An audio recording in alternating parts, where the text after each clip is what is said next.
Jasmine Crockett, in terms of her rhetoric, in terms of her fire, is one of the few Democrats in Congress that actually seems to get the moment that we're living in. And she demonstrated that recently on The View. Jasmine Crockett entered the View set, anticipating a casual discussion regarding athletes as well as activism. After 10 minutes, she said 15 words that caused the internet to crash and left the whole studio was stunned. Just one host questioned Coco Gauff's racial philosophy and athletics. Big error. Due to Crockett doesn't use courteous deflections. She delivers truth bombs. Additionally, this one exploded in real time on national television. Leave a comment now. Do you believe athletes ought to conceal their identities? Enjoying athletics, or is that simply a way to keep calm and amuse us? Let's establish the situation appropriately because context is important. In this place, The View is essentially America's and Dispute in the Living Room evolved into a televised program. You have several hosts with wildly disparate viewpoints, a prepared audience to gasp or cheer at any time, and subjects ranging from rumors about celebrities to real policy discussions. It is structured. Turmoil during ad breaks. Thus, when they extend an invitation to a current member of Congress who furthermore serves as a former civil rights lawyer who has no tolerance for foolishness, someone ought to have expected fireworks. However, it seems the producers believed they were receiving a pleasant, secure discussion about women empowerment in athletics. They considered incorrect. The episode began as usual. Sufficient. When Jasmine Crockett came, she looked polished and competent in a "I'm here" cream blazer, giving off major "I'll do both" to teach rather than to quarrel. If energy is required. The hosts carried out their typical initial banter, talked about some updated on politics, discussed women's leadership, and then seamlessly moved into culture and athletics. Everything was proceeding as planned. Typical View formula up until a single host chose to mention Coco Gauff. Additionally, not just lightly mention her, but ask if young sportsmen such as Coco were instead focusing entirely on identity of merely engaging in the game. That expression, simply engaging in the game, is where things moved sideways. Because this is the issue. Regarding that specific sentence, it is coded language. It seems plausible on the emerge, such as, "Hey, can't we all just concentrate on the sport?" But what it really implies, "Would you kindly stop reminding me us regarding race since it makes us uncomfortable?" Crockett heard precisely what the host was actually saying, and she was not going to put up with it today. Therefore she took that action in which she pauses, inhales, and I can actually see her brain choosing between Texas and the diplomatic congresswoman mode, civil rights lawyer mode. Mode 1, of course. When Crockett leaned forward to deliver those 15, in other words, Coco's brilliance isn't political. America despises this mirror. Because it highlights its shortcomings. The whole atmosphere in that studio changed. It was palpable through the television. Joy Bihar's expression changed from informal to interest in saying, "Oh, we're doing this now." Whoopi Goldberg knew right away that something important had just occurred, and sat back knowing people's reactions upon realizing the audience is seeing history. Didn't know if I should clap right away. Or procedure first. Thus, this strange 3-second pause before the applause began, and subsequently it developed into a full standing ovation, but Crockett wasn't completed since producing a flawless soundbite is one thing, but in reality it's another to explain why it matters. She went on to explain why. The unease surrounding Coco's identity is not at all about Coco. Rather, it is about America's incapacity to deal with black greatness that won't settle for less itself for solace. When Coco Gauff triumphs a match and expresses gratitude to her community when she talks about being proud when she was younger. Black woman speaking for her nation, she's not trying to make it political.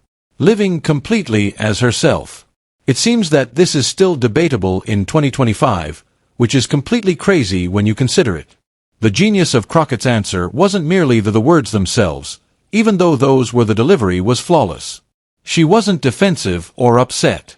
She seemed realistic, as if someone teaching simple maths to those who maintain demanding that 2 + 2 is equal to 5. That serene, it was impossible to disregard authority. What she was expressing as sentimental or prejudiced. She merely expressed a reality that everyone knows, but many people won't admit it. When athletes of color commemorate their identity, it's viewed as polarizing, yet when they keep quiet about it, they're commended for being sophisticated or concentrated on the double standard in the game is draining, and Crockett pointed it out. Just 15 words. Let's now discuss what occurred right away. As a result of this is the point at which it becomes truly fascinating. The video began making the rounds on the internet before even after the show concluded. Some of the spectators in the studio obviously had their phone out in defiance of the regulations because Twitter erupted with responses within minutes, and we're not discussing this went nuclear with a few retweets. Politicians, athletes, celebrities, ordinary folks who don't typically leave comments on sports. Everyone was able to. Aryna called Crockett and reposted it. Kerry Washington is a national treasure. Stated, for this reason, representation matters. LeBron James, who hardly ever weighs focused on topics pertaining to tennis, shared the clip using emojis of fire. The impact was immediate and profound. However, this is what set this particular moment apart. From common viral television videos, it had material.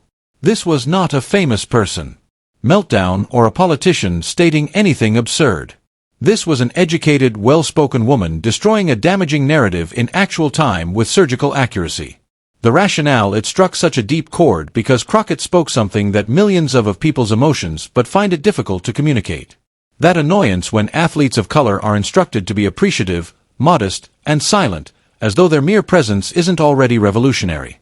That tiredness from witnessing the diminution of greatness or questioned just because it includes linked to melanin.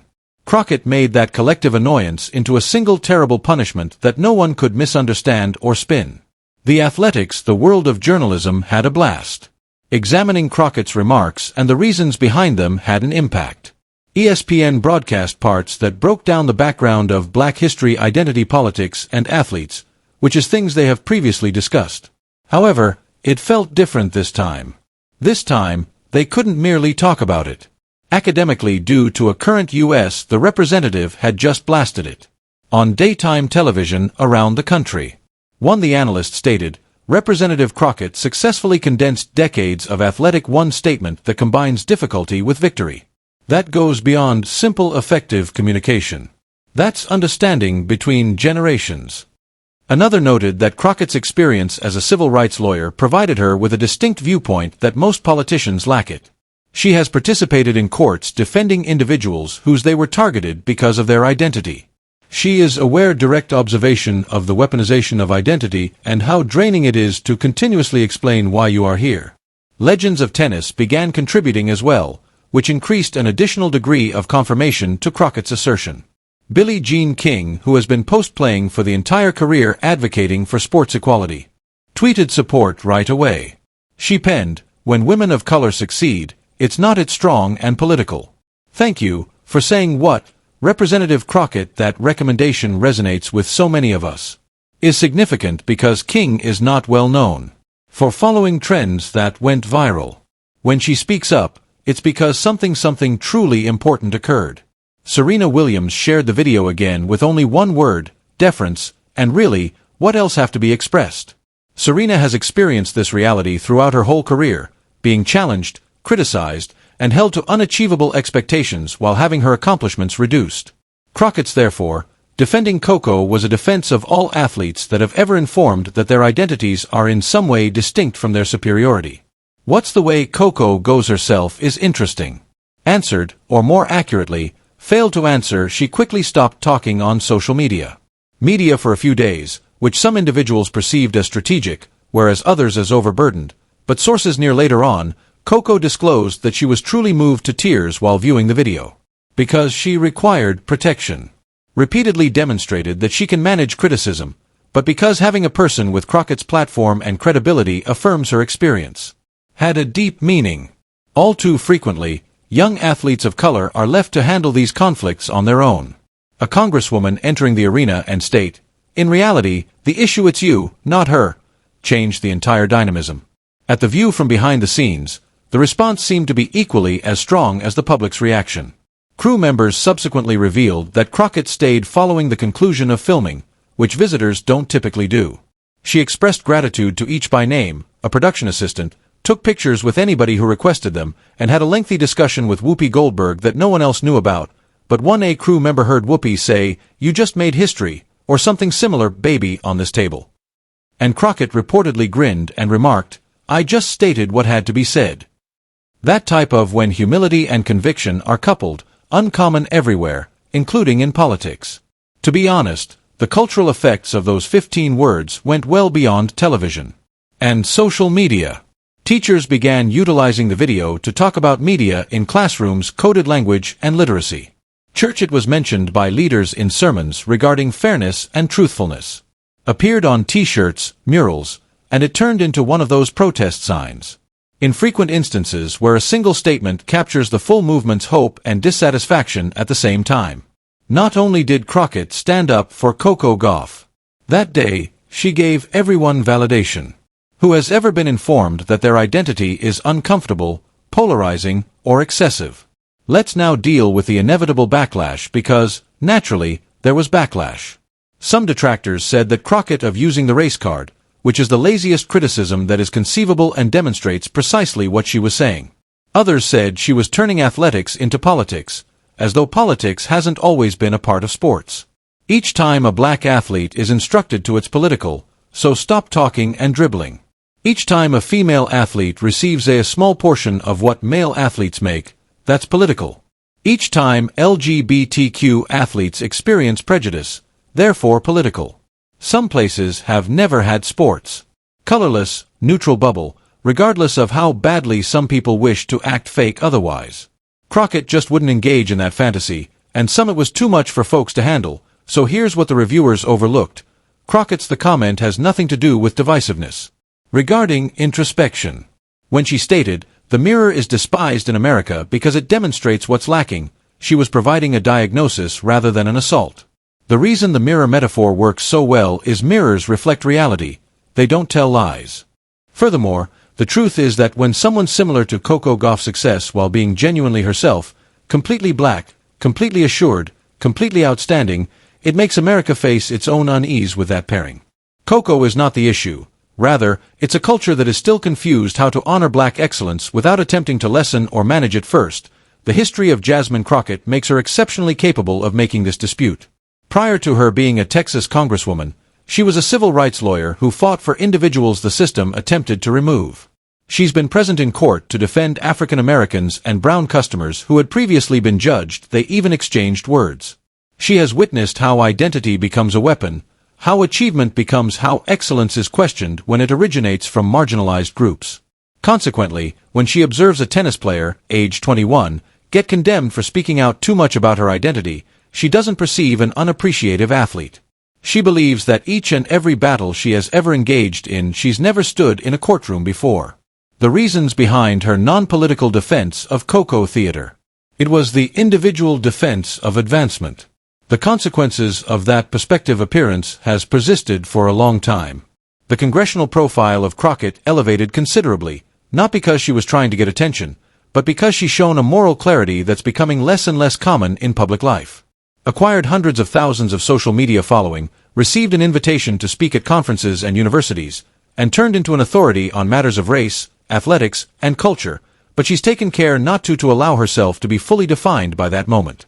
In later interviews, she's made obvious that protecting Coco was crucial. However, it's only a small portion of a much bigger battle for representation and equity in every field.